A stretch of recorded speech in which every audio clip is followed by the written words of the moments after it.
আসসালামু আলাইকুম ওরহমতুল্লাহি ওবরাকাতুহু। দেশের বাইরে সকল প্রবাসী ভাই বোনদেরকে জানাই পবিত্র ঈদুল আজহার অগ্রিম শুভেচ্ছা। ঈদ মোবারক। তাকাব্বালাল্লাহু মিন্না ওয়া মিনকুম। সুপ্রিয় দর্শক শ্রোতা মণ্ডলী, যারা এই মুহূর্তে আমার এই গুরুত্বপূর্ণ ভিডিওটি দেখছেন, সবাইকে অসংখ্য ধন্যবাদ, মোবারকবাদ জানাই। আজকে আলোচনা করব কোরবানি বিষয় সম্পর্কে।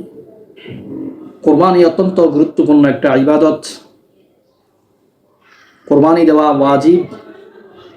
যাদের সম্পদ রয়েছে, যারা কোরবানি দেওয়ার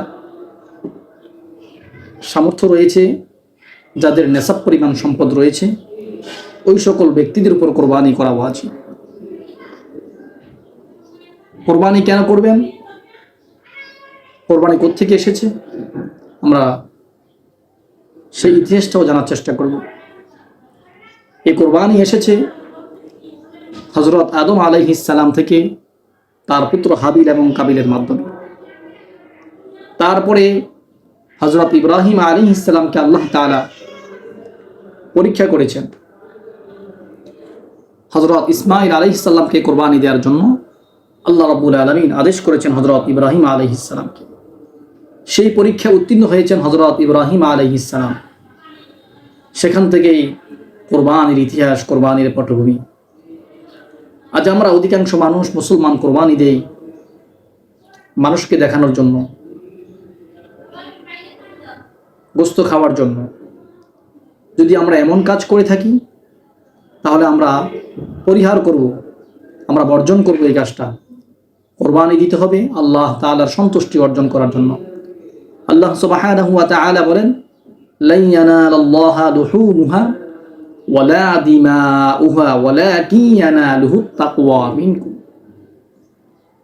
আল্লাহ তাআলার নিকট রক্ত মাংস কিছুই পৌঁছে না, পৌঁছে শুধু তোমাদের তাকওয়া, তোমাদের নেক, তোমাদের নিয়ত, তোমাদের আমল, তোমাদের তাকওয়া, খোতাবিতি, এগুলো আল্লাহ তাআলার নিকট পৌঁছে। আল্লাহ তাআলা রক্ত চায় না, মাংস চান না, কিছুই চান না, শুধু চান তোমাদের তাকওয়া।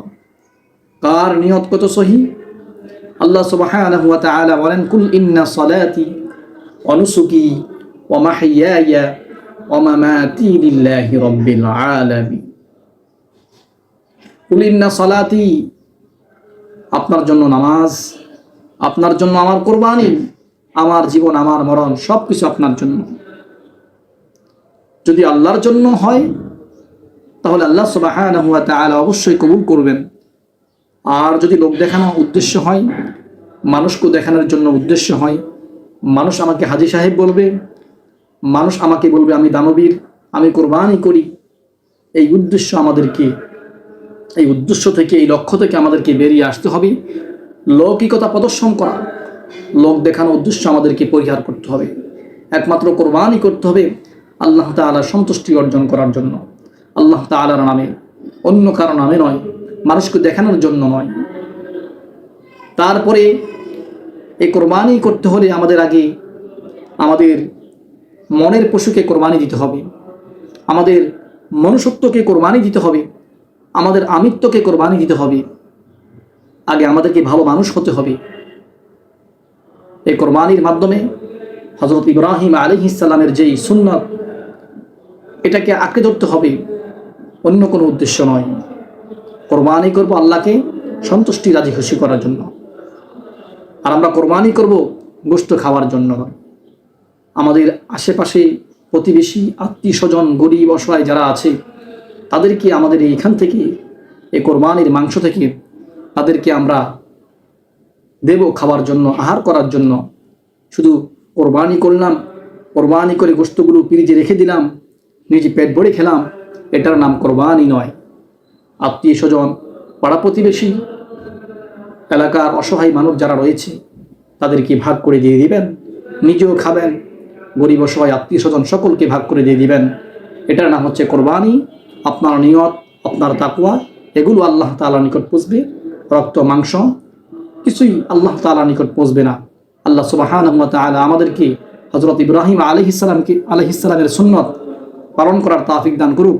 আল্লাহকে রাজি খুশি করার জন্য কোরবানি করার তৌফিক দান করুক। ওয়া আলাইনা ইল্লাল বালাগ। আসসালামু আলাইকুম ওয়া রাহমাতুল্লাহ। ভিডিওটি ইসলাম প্রচার স্বার্থে শেয়ার করে দিবেন।